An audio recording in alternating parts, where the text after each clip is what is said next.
Okay, let's be honest for a second. We've all been there. Oh, yeah. It's like 11:00 p.m. on a Tuesday. Mm-hmm. You're 3 episodes deep into some reality show. You've got a glass of wine, maybe two, and you decide this is the moment. You get out the journal, The special pen. the special pen, yes, Yeah. and you start aggressively manifesting love. The whole ritual. I know it well. Right. You're writing the list. Must be over 6 feet tall. Must love dogs. Must be emotionally available, but also, mysteriously brooding. Oh, of course. Must have a 401k, but Sure. also be spontaneous enough to fly to Paris tomorrow. You are just putting it all out there into the universe. And then you wait for the universe to, Amazon Prime it to your door? Exactly. And we tell ourselves that if we just visualize it clearly enough, if we want it badly enough, it has to happen. But here's the problem, and honestly, why we're even talking today, it usually doesn't work. Or worse. Or worse, you attract the exact opposite of what you wrote down. You write stable, you get chaos. You write kind, you get a people pleaser who can't make a single decision. Which is so frustrating. So, is manifesting just wishful thinking dressed up in spiritual language? Or are we maybe just doing it all wrong? Today, we're looking at a fascinating deep dive based on a discussion from the Jay Shetty podcast that argues that we've been using the wrong definition entirely. That's really the hook. The source material we're digging into today just completely flips the script. It says manifesting isn't about magic, it's not about crystals, and it's definitely not about calling someone in with your mind. So what is it? It's about psychological alignment. There was one quote in the research that honestly made me stop and just stare at the wall for a minute. I think I know the one. It says, you don't attract the relationship you want, you attract the relationship you're ready to participate in. That is the thesis statement for this entire deep dive. I mean, if you take nothing else away, take that. Our goal today is to look at the hard psychology behind that quote. We're not talking magic. We're talking nervous system, attachment theory, and behavioral science. Which is a relief, honestly, because I can control my behaviors. I can't control the universe. Yeah. But I do want to push back on this idea of readiness versus attraction right out of the gate. Okay. Because if I'm lonely and I'm out there dating, Yeah. aren't I ready? I mean, I feel ready. You'd think so, right? But the source makes this massive distinction between wanting a relationship and being truly ready for the reality of one. The research highlighted here suggests that relationship formation isn't predicted by your list, Yeah. the looks, the money, the status. Right. It's predicted by emotional availability and attachment security. So the internet tells me I need to be a high-value partner, which usually just means looking good, having a cool job, posting the right photos. Mm-hmm. But the psychology says I need to be someone love can actually survive with. Someone love can stay with. That's the phrasing. And this brings us to the first big psychological hurdle, emotional availability.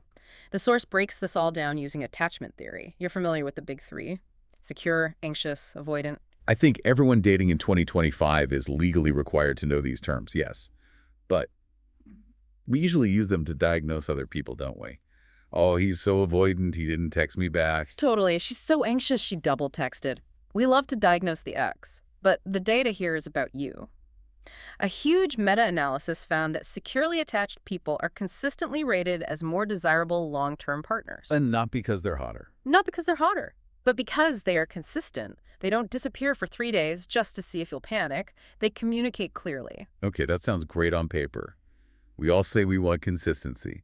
But let's be honest, in practice, don't we often confuse consistency with boring? That is the trap. The source explicitly calls this out. If you have an insecure attachment style, say you're anxious, you often interpret withdrawal as mystery. You interpret inconsistency as passion. There's that line from the notes that just hit me so hard. Chemistry without safety feels exciting. Safety without chemistry feels boring. It's a massive insight. A really secure love learns to hold both safety and chemistry. But if your nervous system is used to chaos, a secure, stable person comes along. Someone who texts back on time, someone who's honest. And you don't feel a spark. You feel nothing, so you say there's just no chemistry, and you swipe left. That is tragic. We're literally filtering out the good matches because they don't trigger our own anxiety. Precisely. Manifesting, in this kind of scientific view, isn't about finding someone exciting. It's about retraining yourself to stop chasing that anxiety spike. It's about realizing that what you think is passion Well, it might just be your fight or flight response kicking in. The step one of manifesting is basically admitting that my type might actually just be a trauma response. Often, yeah. And that connects directly to the second principle the source covers, identity. Now, this is the part that felt a little less hard science and a little more mindset to me at first. The idea that you don't act based on what you want. You act based on who you believe you are. Mhm. But then you dug into the neuroscience of this, right? Right. It sounds like self-help, but it's actually rooted in the reticular activating system, or RAS. Okay, let's unpack the RAS. What is it actually doing? Think of the RAS as a bouncer for your brain.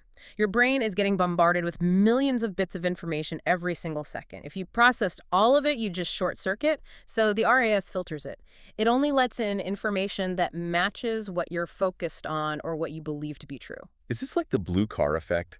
Where you buy a blue car and then suddenly you see blue cars everywhere? Exactly like that. The blue cars were always there. Your RAS just ignored them because they weren't relevant to you.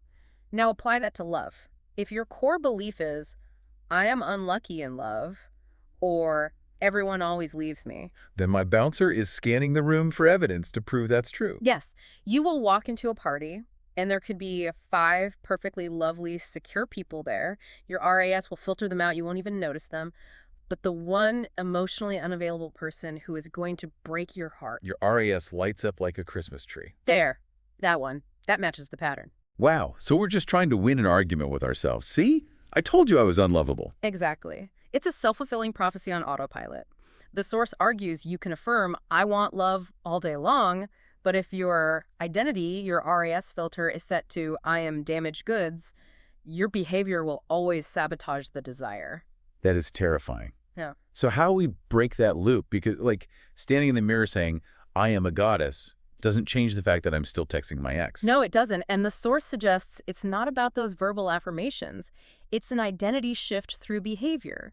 You have to move from, I am someone trying to get a relationship, to, I'm someone who participates in healthy relationships. What's the practical difference there in the real world? The difference is boundaries. Someone who identifies as a participant in a healthy relationship has boundaries without guilt. They don't over-explain. They don't defend their needs. They just have them. Whereas if you're just wanting a relationship, You'll lower your standards just to get someone in the door. You bargain. right, you go, well, he doesn't have a job and he hates my friends, but he's really funny. Exactly. You're negotiating your own safety because your identity is, I need to be chosen. When you shift that identity to, I am ready, you stop negotiating. You start recognizing that the blue car, the secure partner, is actually what you've been looking for all along. Okay, so let's say I've done the work, I'm secure, my RAS is reprogrammed, I'm ready to participate. But Yeah. I'm still sitting on my couch and my doorbell isn't ringing. This is where the usual manifesting advice loses me because it feels so passive, like I'm just supposed to wait for a delivery. And I love that you brought that up because this is where the source pivots to something so refreshingly practical. It's not spiritual at all. It's statistical. They call it designing coincidence. I love this term. It sounds like a spy movie operation or something. It does, doesn't it? But it's actually just behavioral science. There are 2 effects at play here. The mere exposure effect and the propinquity effect. Let's break those down. Propinquity is a great word to drop at a dinner party to sound smart. But what does it actually mean for my dating life? In simple terms, it means we find people more attractive the more familiar they become. Relationships are overwhelmingly formed through shared environments and repeated interactions. Meaning, love at first sight is statistically rare. Love at 50th sight is the norm. Pretty much, yeah. The source drops a fascinating statistic. 25 to 50 years ago, most people married someone who lived within a 5-mile radius of where they grew up. 5 miles. We're over here trying to date people across the ocean on apps, and our grandparents were just dating the neighbor down the street. We've lost the radius. We've replaced proximity with accessibility. We have access to everyone, but proximity to, like, no one. The source advises that instead of waiting for a magical meet-cute while you're on a once-in-a-lifetime trip to Bali, Right. you need to design coincidence in your daily life. So routine, but not just I go to work and come home. Right. Aggressive routine, going to the same coffee shop at the same time every day, the same gym class, the same charity meeting. The key is repetition. Kind of kills the romance movie vibe a little bit, though. Right. We met because I statistically increased my probability of connection by 40%. It's not destiny, it's probability. But here's why it works. By the 40th time you see someone at the gym, you aren't strangers anymore. You are familiar. And for the human brain, Familiarity breeds safety, and safety opens the door to connection. That makes sense. It's hard to fall in love with a profile picture because there's no context. But if I see you helping someone with their bags or struggling with the same workout, I have data. Exactly. You have context. You have a shared reality. Okay, so we're engaging in aggressive routine. We meet someone. Now comes what the source calls the most important principle. And I think this is the one that explains why I, and probably a lot of our listeners, have made terrible choices even when we knew better. Nervous system compatibility. And the analogy they used is just perfect.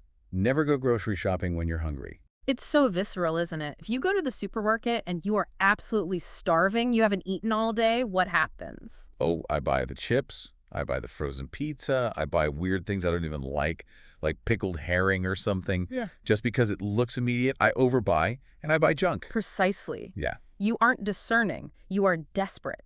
The source argues that dating is the exact same mechanism. If you date while you're starving, meaning you're desperate, lonely, or feeling like you're running out of time, Go make bad choices. you will make bad choices. You will overbuy partners who aren't good for you. But it goes deeper than just desperation, right? It's not just about being lonely. It's about what our bodies are biologically used to.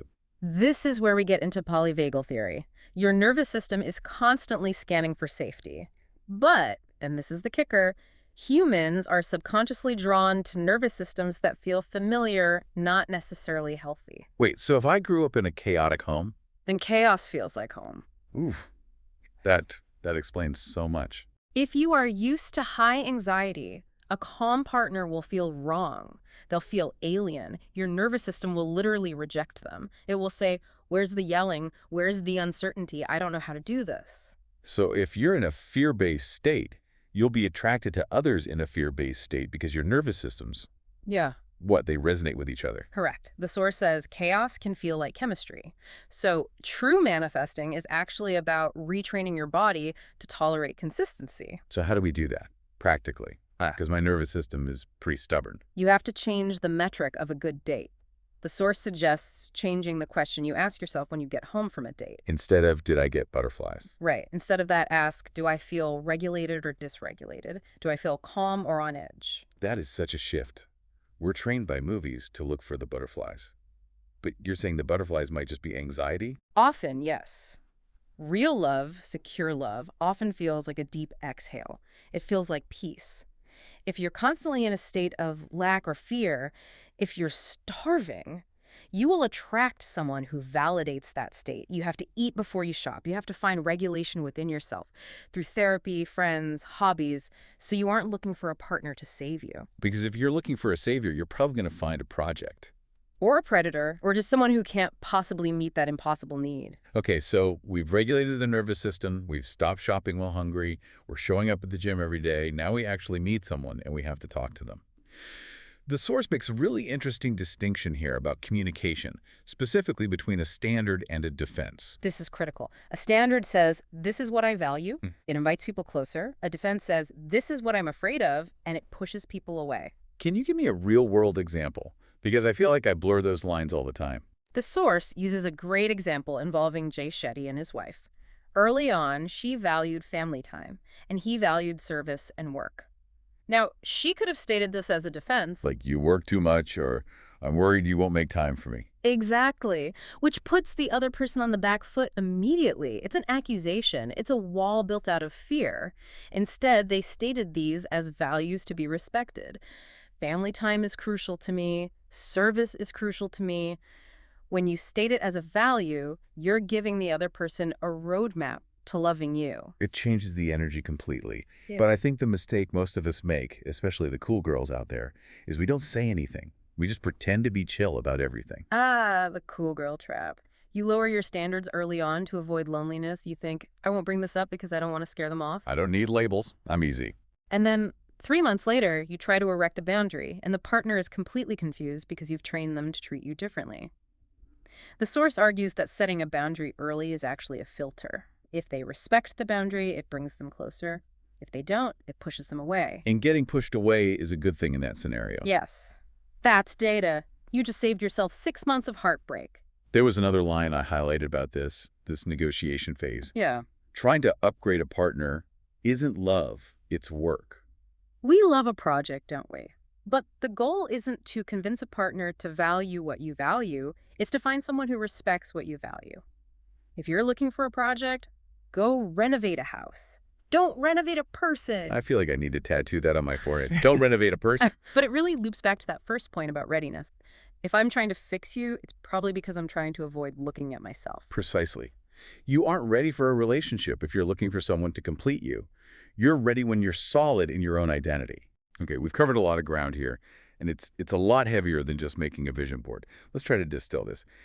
If a listener wants to manifest love the psychological way, what's the checklist? Based on the source, it comes down to 4 key steps. Number 1, regulate the nervous system. Stop shopping while hungry. If you're dating from a place of desperation, you're going to make poor choices. Check your hunger levels. Got it. Number 2, align identity. Use that RAS to your advantage. Stop reinforcing the narrative that you're unlucky. Start living as someone who is ready to participate in a healthy relationship. Boundaries, not just wishes. Number 3, create proximity. Design coincidence. Go to places that align with your values and go there repeatedly. Get off the couch and let statistics do the work. And number 4, choose safety. Prioritize feeling regulated over feeling wanted or pursued. Real love feels like peace, not a panic attack. It's a powerful list. It puts the agency back in our hands. It's not about waiting for the stars to align. It's about aligning yourself. And it leads to the final thought from the source, which I think is just beautiful. Love doesn't arrive when you want it badly enough. It arrives when your life makes room for it. When your life makes room for it. That hits different now that we've unpacked all the science. You don't need to be perfect to find love. You just need to be present. The love you're looking for is also looking for someone who is ready. That is a great place to leave it. It's less about looking out the window for Prince Charming and more about looking in the mirror and asking, am I hungry? And asking, what story about my love life am I currently reinforcing? Thanks for joining us for this deep dive. Go check your nervous systems, and we'll catch you on the next one.